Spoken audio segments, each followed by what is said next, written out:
The following video was recorded on location in my state-of-the-art office in the corner of my first floor apartment. If you like what you're about to hear, please like, comment, share, subscribe, and hit that notification bell in the upper right corner.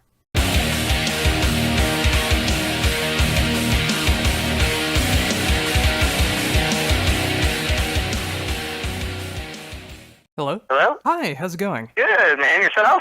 I'm doing great. Thank you for taking the time to do this interview. Yeah, absolutely, man. No problem at all. Well, awesome. Well, of course, we're here to talk about the brand new album from Broken Hope, Mutilated and Assimilated, coming out next month through Century Media. I've gotten the chance to check this out over the last week and a half, and I gotta say, this stuff is absolutely brutal, and you were just killing it on the album as well. Thank you. So, how did the songwriting come to be for this album?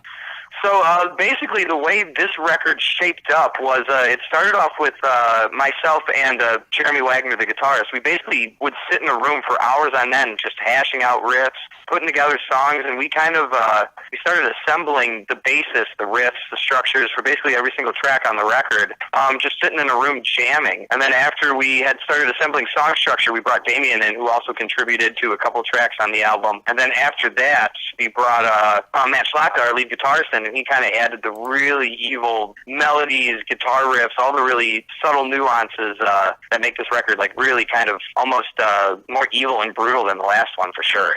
Yeah, that was one thing I was gonna mention as well. I mean, not just the fact that there is a lot of great death metal that's going on there, but there's like some elements where it's a very dark and evil, where sometimes it's just like a very ominous acoustic part, or just some riff that just like comes like, it feels like it comes straight out of hell. I mean, I love the diversity that's going on this time around. Oh, absolutely. And I think when Wagner and I had started the writing process, I think he had the idea in mind that he wanted to have a record as kind of like a tribute to The Thing.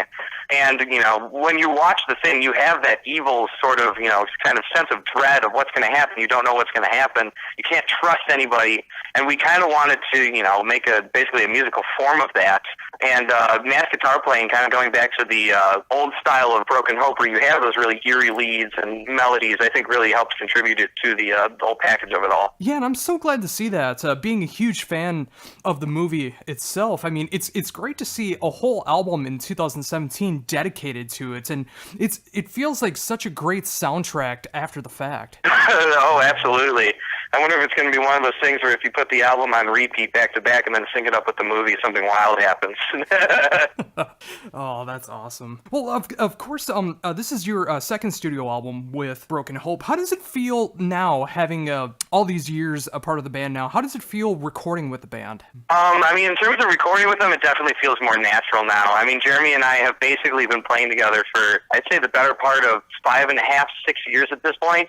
So, after years of touring, after getting Omen of Disease under our belts, you finally get that musical connection with somebody where you can kind of sit in a jam space with them, look across the room, play together, and kind of anticipate what's going to go next, anticipate what the thought process is. We have the style of Broken Hope down. I feel comfortable in the pocket, not necessarily, while still paying tribute to Stanic's style on the earlier Broken Hope releases, still feeling more comfortable kind of branching out into my own thing now and bringing that to the table. I think that's definitely the main difference between this record and the last one for sure. Did that take you a while to be able to play it like that? I mean, being able to incorporate your own style, did you feel like that you had to do more reminiscent of him, or did it come more natural to just play the way that you naturally play?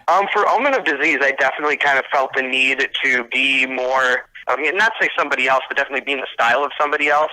And then after that tour cycle, after we kind of reestablished ourselves, it definitely got a bit comfortable and easy to kind of throw in my own style. There's some more thrashy beats on the record that wouldn't necessarily be in an older style Broken Hope. There's a lot more breakdown style riffs that necessarily wouldn't be there. A lot of really flying double bass that, not necessarily is all modern, but not something that Broken Hope probably would have done in the past. Yeah, and as a drummer myself, it's great to see that diversity on the drums as well. I mean, it's always cool to see different dynamics like that and incorporating different things than you would normally hear from said band. Oh, absolutely. I think one of the reasons I was so attracted to playing with Broken Hope in the first place is that it's a good mix of brutality and groove. And I think there's a lot of groove in this record, too. And groove is kind of what I would call my specialty. I think that's where it really shines, more so than the blast beats or, the really fast kicks or anything. The parts that really, the riffy parts that slam, I think, is what absolutely makes a record record, and that's definitely what I have the most fun playing. Yeah, for example, like my standout track as of right now is Outback Incest Clan. I mean, I love the groove that's going on with that album. What you play on that song, I mean, it just fits so naturally. Not something yet you would have normally heard in the past with Broken Hope, but fits so naturally with where the band is right now. Oh, absolutely. I would definitely agree. And that track is amazing in its own right, subject matter and musical-wise. But I think the tightness from those tracks, especially with the groove parts, is the fact that Wagner and I basically built those songs, especially the rhythm parts, from the ground up. So it's really locked in. It's really tight. And when you have, a rhythm section that's really devastating in a metal band, I think that's what absolutely brings out the heaviness. And with that, how long did it take you guys to be able to complete the songwriting for the album? I want to say the songwriting as a whole, we started, probably fall of 2014, and it took us until, I'd say, early 2016 to get everything done, get studio time booked. There was a couple of tours we did in between there. There was a lineup change that went in there as well. But basically, after we had finished the last tour cycle for Omen of Disease, Wagner and I had started writing already, and, just trying to get songs together, and then you get those obstacles in the way of band members leaving, new band members coming in, teaching them the old stuff, teaching them the new stuff. Now you have to tour. Now you have to go do this. So it took a while for that reason. I think it took a while, too, because we just wanted to be comfortable and confident with what we were putting out. Yeah, and that's always important as well, because just making sure that you have the right lineup, the right recording lineup, making sure that the songs are going to be fun to play live, the songwriting itself is something that you want to create. I mean, it's amazing when bands are able to do that in a short amount of time, but sometimes you just need to take as much time as you need to be able to come out with a great album, and that's definitely what you guys did. No, thank you very much. But yeah, I totally agree. I mean, especially in this day and age with the music industry, I don't know what the point would be in squeezing out a record every year. It's like, let's put some time and effort and energy into this and really put out something special. And if it takes 2 years, then so be it. Because in the long run, it's it's probably going to be more memorable and something that people will seek out more, I would think. Yeah, I mean, considering everything that's going into it, I mean, the awesome production, the musicianship, the songwriting, the fact that it is a tribute to one of the best horror movies ever made. I mean, it's got a little bit of everything for anyone who would ever appreciate Broken Hope. And I think it was because of the fact that you guys took your time with it rather than feeling like you have to rehash something or just putting songs out just to say you have songs out. Oh, exactly. I mean, we definitely did our own thing with this record. We took our time. I mean, what was cool is that we were all contributing to it. Wagner and I were writing songs. Lesky was contributing his own guitar parts, and then our other guitarist, Matt, was throwing in solos and stuff from his home studio. So I think that collaborative effort, one, I mean, it's probably one of the reasons it took longer, for the better, of course, but two, is probably why the record is so diverse. I mean, Lesky's got his Gorgasm Pass with the really brutal death metal. Jeremy's got the classic death metal. Matt is a classically trained guitarist who's also really fluent in jazz. And our bassist, Diego, basically reminds me of Cliff Burton from Mexico, if you will. Yeah, I mean, it's such a great lineup, and I'm glad to see that on this album too. I mean, all of you guys bringing in such different aspects of death metal, but being able to make it sound like Broken Hope in 2017. Yeah, absolutely, and I'm stoked that it was we were able to accomplish that. I think Jeremy being Jeremy, and the one that one of the founders of the band, longest running member, writing the guitar parts, writing all the lyrics, his strain through Broken Hope the entire time is, I think, what's able to still keep it true to the old stuff while still being able to update it a little bit.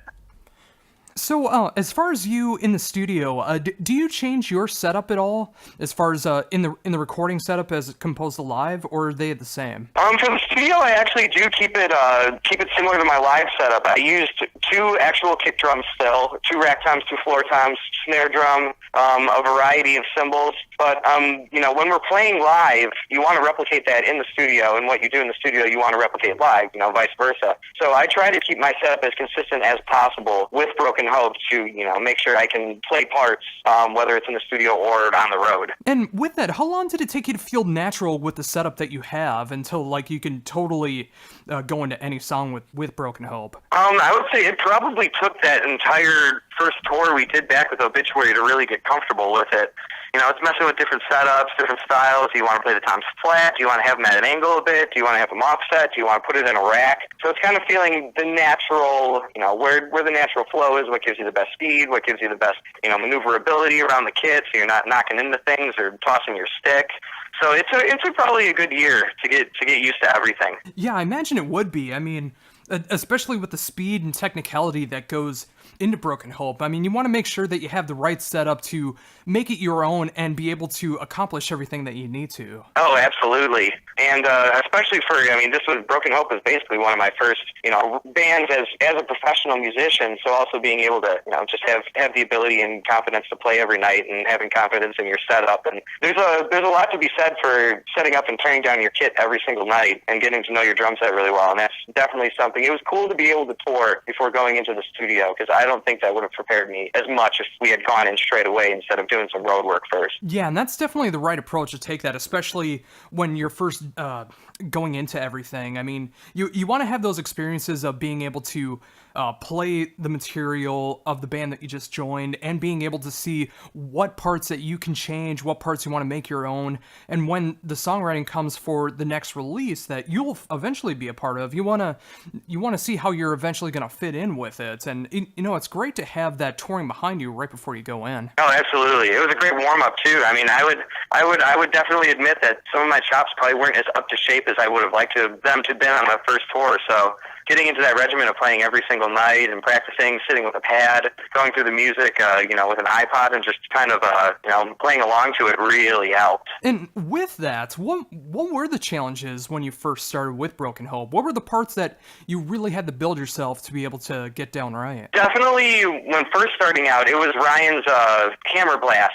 So, most traditional drummers will do that traditional blast beat where the snare and the ride are offset. Ryan, for most of the old school Broken Hope records, is playing everything right on top of each other, so the snare and the ride are hitting at the same time. So it was getting that one down, and not only being able to play it at a fast speed, but being able to play it as a slow speed as well, and being able to have it sound consistent without, kind of sounding like a tire about to wobble off of an axle. So that part was definitely one of the more challenging ones, to get a consistent blast beat at any given tempo. And then the other one was pure stamina. I mean, with death metal drumming, I think anybody else will probably be able to tell you who's been doing it, it's like running a marathon when you're playing. So pure stamina and, locking in a groove were definitely two of the hardest things that I really had to concentrate on. Yeah, without question. I mean, more specifically, going into those hammer blasts, I mean, it's one thing to be able to play hammer blasts at a fast speed, where sometimes it sounds like everything is note for note, but being able to go at a slower BPM and making sure that every single note is consistent is one of the most challenging things in metal. Oh, absolutely. There's a track off of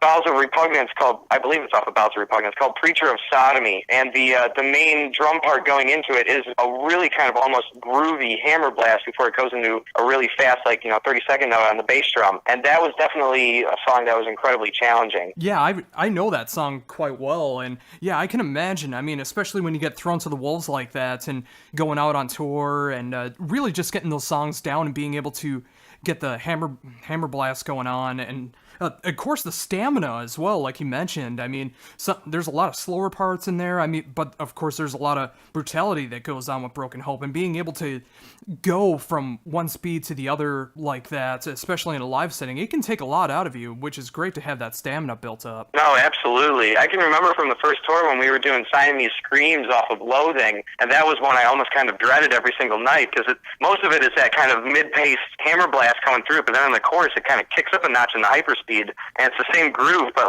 kind of almost double time, and that was terrifying to try to pull off every night.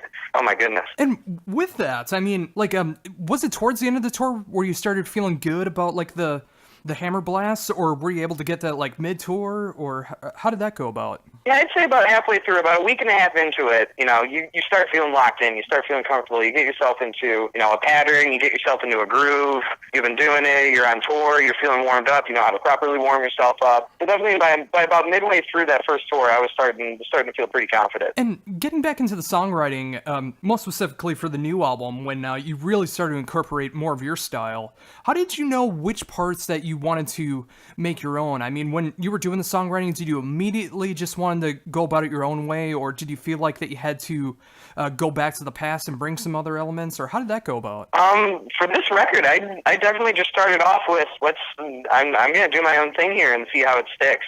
I think that was the approach that most of us really wanted to take with this record. It's let's stop rehashing the past. This is a real thing now. Let's go for it. So it was really, let's play a riff. I'm going to throw this out here. Let's see if it sticks. Listen to it over over and over and over again, play it within the song, play it within the context of not only the whole song but the record, see if you like it, sit on it for a week, come back, maybe redo something like that. It was a lot of analyzing and changing in order to get some of the parts down.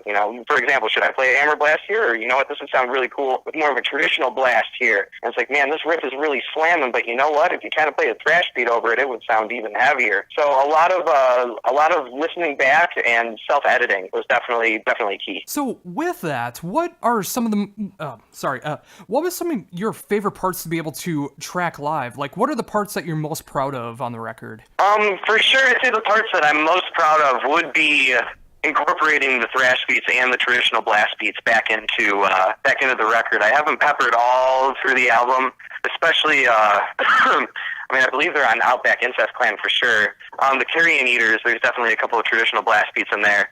And I just love doing that stuff. It's you can make them groove. I know Pete Sandoval was definitely the first guy that kind of gave a blast beat a purpose and a groove, and it felt like it fit into a song, and I really enjoy kind of making that happen in my own way. Yeah, I absolutely agree. I mean, it's one thing to be able to blast to any BPM that's needed, but to make it actually stand out, to make the blast beats have a purpose, I mean, that makes that so much cooler to be able to do. Exactly. It's like, putting them at the end of a phrase, not blast beating through the whole song, but using them more of as an accent, if you will.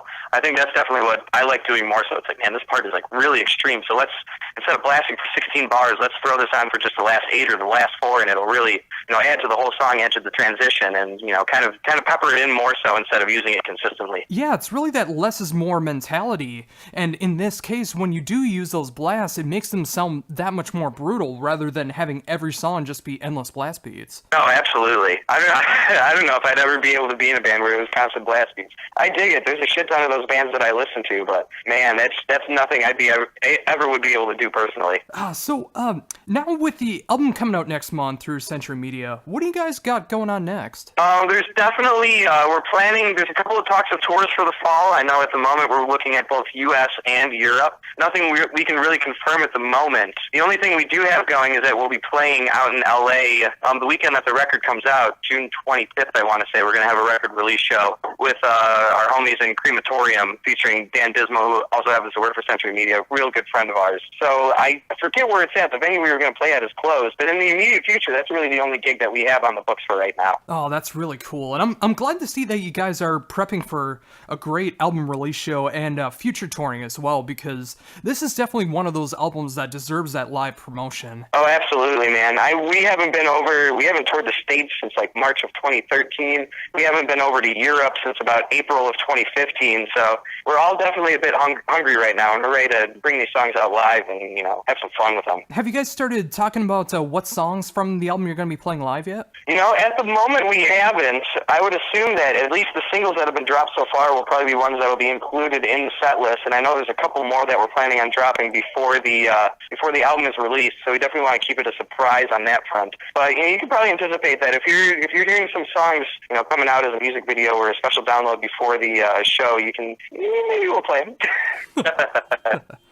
Oh, very cool. And with that, having released some songs from the album so far, what has the reception been so far? Man, the reception has been overwhelmingly positive so far. It's really been incredible. I had no idea it was going to take off how it did. Decibel just gave us a really glowing review. I want to say it was like an 8 out of 10 in their most recent issue that came out. The feedback for the title track video, where you have there's shots of the band spliced in between still illustrations from the movie The Thing, was that blew people away. That blew me away, dear Lord.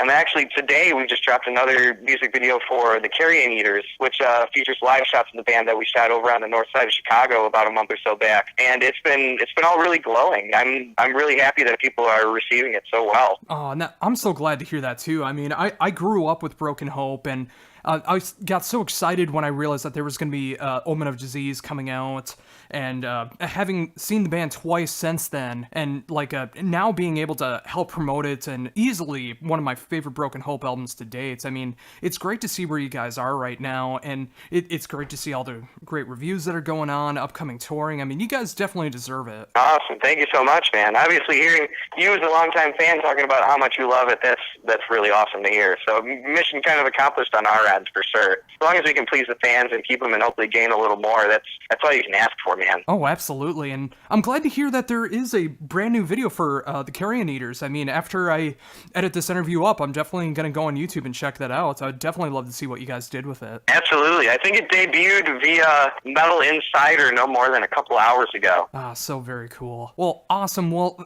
thank you so very much for taking the time to meet to talk about the brand new album From Broken Hope, which is coming out June 23rd through Century Media. I mean, anyone listening to this, if you love some great brutal death metal, if you love the movie The Thing, you'll be able to find something to really appreciate about this album. And I gotta say, with it being so diverse and so many great elements to this album, I mean, it's great to see that you guys are taking this route, and I really hope that you guys get all of the love and respect that you guys deserve from this album, because it is easily going to be one of my favorite brutal albums of the year. Awesome, man. Glad you enjoyed so much. It was absolutely a pleasure talking to you. Before we wrap things up, is there anything else that you'd like to mention that I haven't brought up yet?